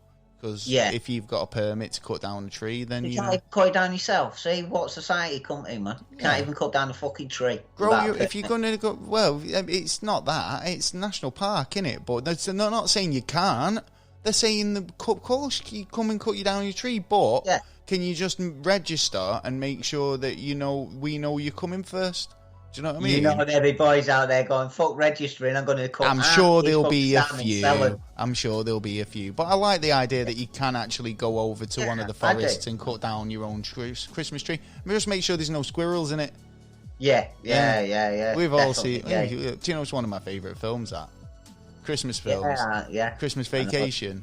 Brilliant. It used to be like that. You know what? That was on not that long ago. It's on every year, mate. That's true. Yeah, it's going to be on at Christmas time again, isn't it? It's nearly Christmas. Right. What have we got? I've got a couple more stories, but we are getting pressed on time. I've got this one. Egg fight in Tesco supermarket after a woman was told to shush at Remembrance Sunday silence. What? I mean, my day. So, I mean, not only she was a bit kind of like whatever and didn't shush during a minute's silence. Basically, a Tesco's was left covered in smashed eggs after a food fight broke out between customers over a 2-minute silence. So, whilst the rest of the supermarket in Middlesbrough came to a standstill, one woman continued shopping and talking. She was told to shush while other customers observed the silence for honoured the fallen servicemen and women. She didn't really give a shit, and she took a bit of thingy to it. Witnesses said... She slapped the bitch because she won't shut the fuck up. Well, witnesses said there was... we were all stood still observing the 2-minute silence when we heard a scream and shouting. Everybody was looking at each other, like what was going on. I heard someone shout, "You're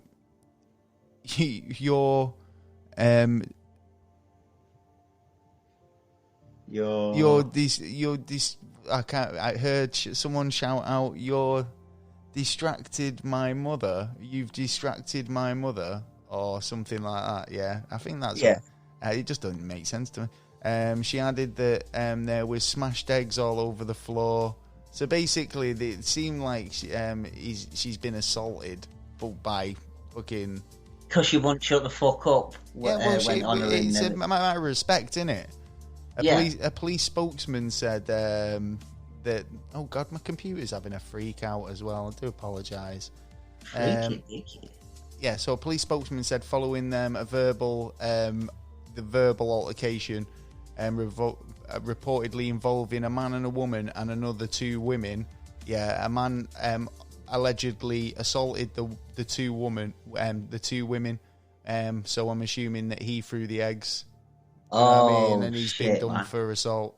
So, fucking hell. I mean, it is a matter of respect, but it's like when it escalates that much that it goes from being, a matter of principle. Yeah, but it's showing a disrespect. Well, that's disrespectful in itself. Do you know what I mean? Yeah. And then you've been dragged into it. Now, all of a sudden, you're disrespecting the minute silence. You've got to make a noise, slap the bitch down. And you were the one trying to defend it. Do you know what I mean? And I think in these situations, the best thing you can do is just do what you're doing and keep your silence. If you want to observe that minute silence and somebody's not observing it, don't shush them.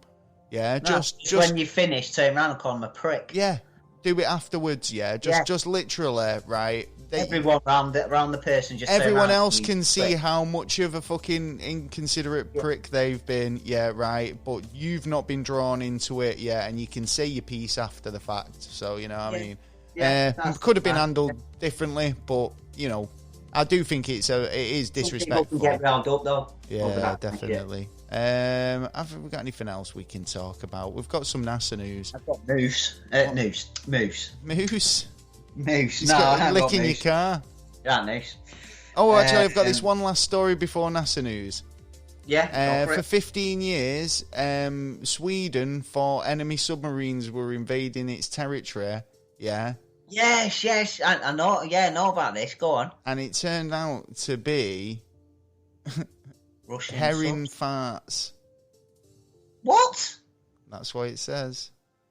Fuck off, herring farts. Yep. Herring farts. I know this story. I followed it for a while, man. They kept finding. They thought there was a submarine, and it kept popping up in different areas. Yep. And so they even got the Navy out and was searching for a Russian submarine. They thought they had it trapped in a corner, and they didn't. So then it went away for a long time, and this is the first time I've heard about it for a long time, actually. Yep. So it's herring's fart. Yeah, because they'd go to basically they'd be under the water, and obviously they thought it was a submarine because they kept seeing bubbles. Coming up to the surface. Of course, it was a submarine. But they worried about it, and they couldn't think why. Why this submarine would still be here. Yeah, but no, it was turned out to be herring's farts. Just gas. Oh, so mystery over. So yeah, aren't you glad I brought it up? But I don't think the mystery's over, to be honest. What? I don't think the mystery will be over, to be honest. Well, there are people who've... No. There's people who've, experts who've, explained it, and they've gone, it's so obvious. Yeah, I think there was a guy who appeared in a TED Talk in there. What? Well, yeah, he's so suspicious. Yeah. It's not, don't you worry, it's not nothing to do with Soviet submarine, honestly, it's herrings. Submarines. What a lie to you. I don't know my impression there. Well, it's fishy farts, isn't it? Herrings aren't fish. Oh, well, they would have fishy farts, though. Yeah. Yeah, fair play. Good, well made. Right, anyway... they made it. NASA news this week. Obviously, they've the launch went well. Yes, it did. It was a cracker. Yep. It was all over the place. You could watch it everywhere, man. You bet YouTube. I watched a bit of it on YouTube, but I mean, it's like NASA seems to be SpaceX and NASA Crew Dragon seem to be smashing it at the minute. Definitely. NASA SpaceX launch, basically 4 crew outfit left on board the Dragon capsule. They're talking about making that capsule a little bit bigger as well, aren't they? And making it a bit more luxurious, a bit more comfortable. Lazy boys. Trying to get more screen. In there. They're going to have to anyway to try and get more and more people. There's no point sending a rocket up that's going to cost if it's not got a new Xbox. I mean, why would you bother? Because you want to play some games while you're on your mission, wouldn't you? But 4 days in transit, do you know what I mean? Yeah. Got to do something. That's true. That is true. We'll talk about Elon Musk. Oh, he's had the corona. He has. Actually prevented him from going to the launch, which I thought, well, you know, fair play to him. I bet he was well excited, wanted to go, but got to stay at home, got the Rona. He's now come up with, he's saying the first Mars colony setup will be in glass domes before terraforming the planet. Now, of course, well, we've talked about this, but I mean, he said he was going to go for the fast terraforming option, which means nuking the poles. So, what would happen to his glass domes then? Now, there's a famous actor and director. He's got Arnold Schwarzenegger. Ow! Or he's not really. Warren Beatty. Hazen. German. Okay. Herzo. You know the film Jack Reacher? Yes. You know the baddie in the chair later on? The old guy? Vaguely. Well, it's him, basically. Okay, fair enough. He's actually in Mandalorian as well. Right. But you never see his face. He's got a mask on. So what's he saying? He didn't have a mask on. So what's the point? What's he saying? He's actually turned around and stated to him that he thinks he's wrong on what he's going to do. And to be honest, as soon as I heard he said like glass domes and then before terraforming, I thought I sort of think exactly the same. We can't look after our own environment. What makes it so sure that we're going to look after this one that we're going to go to? Well, we could argue that. Yeah, I mean, you've got to understand that. No, because you've got to kind of implement those. Think about it as a new society, right? You've already got. Who controls that society? Well, who's that planet? But that's what I've said. I've said this all along. This is an argument that is going to be a new. I mean, it's no longer about country versus country anymore, because as soon as I step foot on Mars as a Martian, right, and after I've lived there, for however many years, I definitely consider myself a Martian, and especially when my kids have been born on Mars, right? Well, and we've got these colonies who've been brought up for decades on Mars, and we're being governed by rules and regulations delivered from a different planet that we've never even stepped foot on. I'm sure that when it gets to Mars, it's a new frontier, isn't it? It's a new way of a new age of being able to establish lessons already learned and being able to build a society from scratch. Do you know, like, obviously we've had to learn lessons over time, to arrive at better ways of doing it. So we've got layers and layers of infrastructure. Do you know what I mean? On top of it, stuff that we don't even need anymore, but it's still there, because we're built on top, right? Yeah. Whereas now you can get rid of all that. It's like Dubai. Do you know what I mean? You're building a city from scratch, where even the smallest things like your plumbing and your water filtration and everything, like your power, how your city's laid out is designed meticulously. Do you know what I mean? It's not going to be like a case of that they're going to be going up there, and I mean, I could be wrong, that it could be like London, for example, where, they start off with a small little colony and then build out around it, and it ends up being this massive, sort of Total Recall tubes and fucking domes sort of thing. Do you know what I mean? But what I'm getting at by that, why I describe it as a bit more London, is not only the underground tubes, but basically like the way London's built, it's and the same as a lot of English towns and cities, because they built outwards. It's not like blocks, like you've got American cities that are all in blocks because they were out cities. So it's like they built them in blocks, Whereas London, it's like, right, how do we get to the paper shop? Or you take 5 lefts, 2 rights, go up the road half a mile. It's like, so these loads of zigs and zags Do you know, it's not but it's 3 blocks. It's not 3 blocks up and 2 blocks right, is it? Do you know what I mean? Yeah, but it's straightforward instead of like, oh, well, I was going to go through there, but someone's got a patch of land there, a massive patch of land, so I've got to go all the way around that fucker. Instead of like in like I said, in America, you could just go right, turn left, go all the way. Like, it's like 5 blocks up, 1 block. Yeah, across. Exactly. Yeah, so that's basically seems. I'm not saying that everywhere is like that, but. Anyway, I thought, you know, the idea of them colonising Mars, I mean, I'm not sure that the terraforming later, I mean, surely... Yeah, not like in the... I mean, what happens if it goes wrong in the first instance? Do you know what I mean? But talking about by the time Mars, they would have travelled to others as well by then. Well, by the time they start terraforming that Talking Mars. About Mars, yeah. The other week we had a bit of an audio clip of some audio of Venus. Yes, we did. Yeah. I found this. This is from the what's it called now? Is it the new the Pioneer rover? Is it? I might be wrong about that. I got it written down somewhere. Is it Cassini? Is it? I think it's Cassini. The Perseverance. I'm fucking terrible with my pronunciation. I can't even talk. Right, so the prevalence is it? I can't remember. I don't even know what it's called. Right, the new Mars rover. Right, yeah, it's going up, or it's on its way.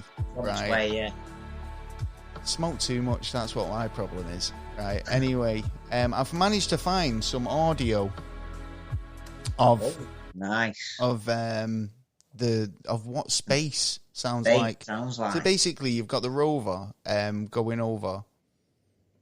The rover was going over the hill. It's going into space, isn't it? It's going to Mars, right? And this is what the audio's picking up.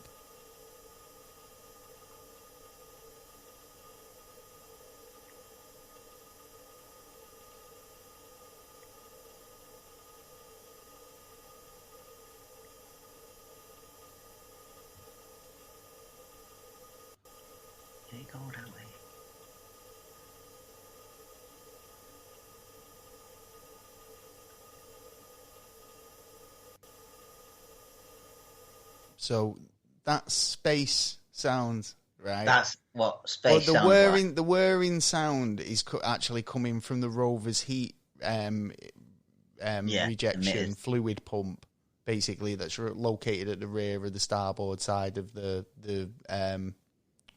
thing. Yeah, for that, I thought it was alien spaceship. But it's like there are little gaps where you can just hear ambient noise.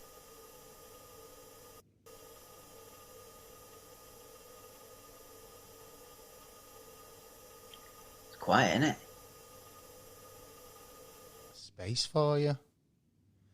It's not as exciting as. You'd like to be out there. Do you know what? It's not as exciting as Venus. Yeah, right. But it's interesting to hear other. The difference. Well, that's space, isn't it? Space. It's just space.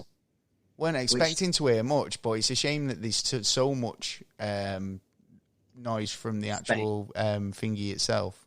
The machine itself. Yeah, but then it just shows you how quiet it is there. Yeah, so the 19th of October, during checks of the rover, EDL cameras and microphone systems, that's what they were checking out. So while it was up there, thought we'll give it a go. Yeah, it was interesting. Also, actually, God, I'm having technical problems here tonight. Don't know what's going on.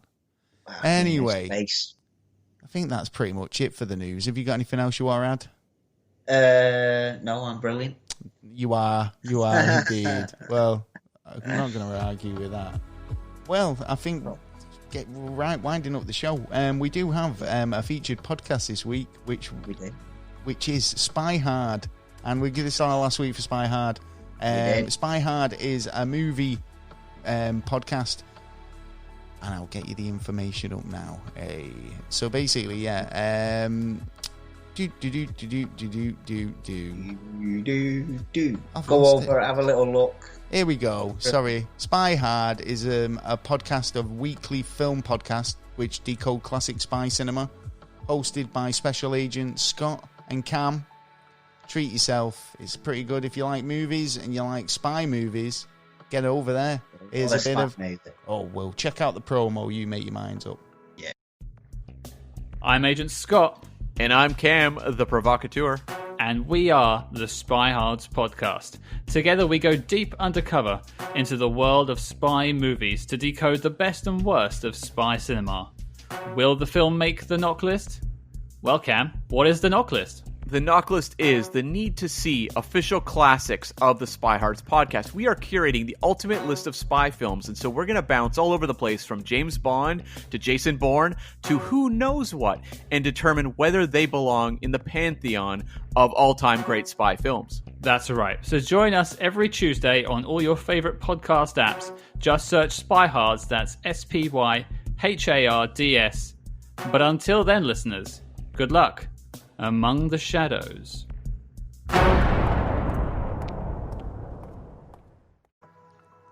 There you go. Check out Scott and Cam with the Spy Hard podcast, weekly podcast for film, movies, stuff. If you're into that, go and check them out. They're available wherever you get your podcasts, so make sure you do go and have a listen. Riddle got it this week.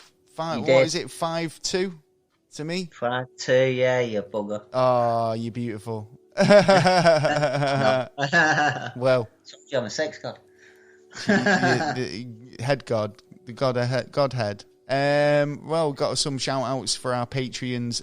If you want to become a Patreon and get a shout out yourself, all you need to do, and there's other perks as well if you go over to patreon.com/neverastraightanswer. And if you like what we do and you want to help us keep the lights on, and just give as much as a cup of coffee a month, then you know what to do. Get over there, www.patreon.com/neverastraightanswer. These guys did. Big shout out to Big J. Yes, Jay. Big shout out to Swoosh. Wooshy. Yeah, I love you, man.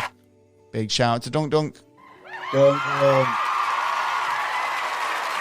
We thank you so much, and we've got some exclusive goodies over there. And if you get over, and even if you pledge the minimum amount, we even give you a free gift. Yeah, right. So make sure you do it. It might only be, a signed postcard from me and Taylor. Yeah, with a little love note attached. But it's rare.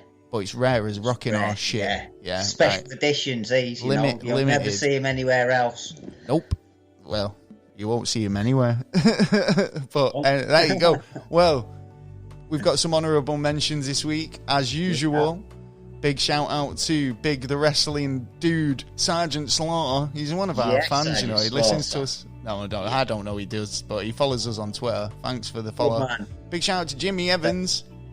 Jimmy. Big shout out to Liz Reader. Yes, Liz. Love your work. Yeah. Big shout out to Mikey and Mikey Collectibles. Big shout out to Charlotte. Hope you're doing well. Yeah. Charlotte, hope you're doing well. Big shout out to Podcast Lady Justice as well. Yes. Excellent. Louise Hammond, big shout out. You're a big fan. Louise. I'm a big fan. She's good girl. Big shout out to Agent Coulson. Yes, Mr. Coulson. Mr. Coulson. Yeah, the Duke of Marmalade. The Duke of Marmalade. Oh yeah, Mr. Brian. We love you. Yeah, man. He sends us some messages on Facebook, but I've not heard from him for a while. So do get in touch, Bri. Yeah, man. We do like you. Don't run away, please. We like to know how our viewers are Big going. shout out to Big Papa Crabtree. Yes, Big Papa. Or as well, Badoosh. Yes. Big shout out to Gareth. Oh, yes, my man Gareth. He got corona. No, he hasn't got corona, but he's gone back to work. Good man. But he's still not feeling well, so I told him to keep it nice and easy. Oh, big shout out to Bri. Yes, Bri. Big shout out to Bri. Hope you're doing all right. Also, big shout out to Harriet at Christabel Crafts. Go and check her out on Facebook. Does some cool stuff. If you've got any listener questions, you want to get in touch, you want to, obviously, then please do just send us an email. Happily answer you back. If you want, if you've got any ideas for topics or anything you think that you'd like to hear us touch base on, then obviously get in touch. We'll be getting some guests back soon. We know people said that they enjoyed having the guest spots and people coming on the show. We've had some problems with that, not major ones, but we'll be back on doing that shortly. If you want to get in touch, you can email us at neverstraightanswer@gmail.com. We're available on Twitter at NASA_never. You can hit us up at Instagram, where we post weekly images of all sorts of stuff, clues to upcoming episodes, and just general stuff. You can get us there at Never a Straight Answer, and we're available on all podcast platforms. You can go to the website as well. If you go to neverastraightanswer.co.uk, where you can get downloadable episodes, videos, all that stuff. Well, there's a whole cavalcade of amazing things going on the website. Go and check it out at neverastraightanswer.co.uk. Plus, YouTube. We're available on YouTube, where all of our episodes are available to watch, and some in video form where you can see our faces as well. So that's the same before they end up getting taken down. Well, before they go with the way they've been messing around again, haven't they? I've found a few issues with mine, likes not working and stuff like that. It's what's YouTube for you? They're getting there too big for the in the ass, man. Well, that's it. We've had a cracking show. Well, I hope you've enjoyed it. We'll catch you next time. We've got a stunning episode next week. You won't believe it's so good. It's so good, It's always the best episode. Tasty. Very, very tasty. Right. On that note, I've been Gaz. I've been Taylor. And we've been Never a Straight Answer. We'll catch you next time. Peace. Tasty. Very tasty.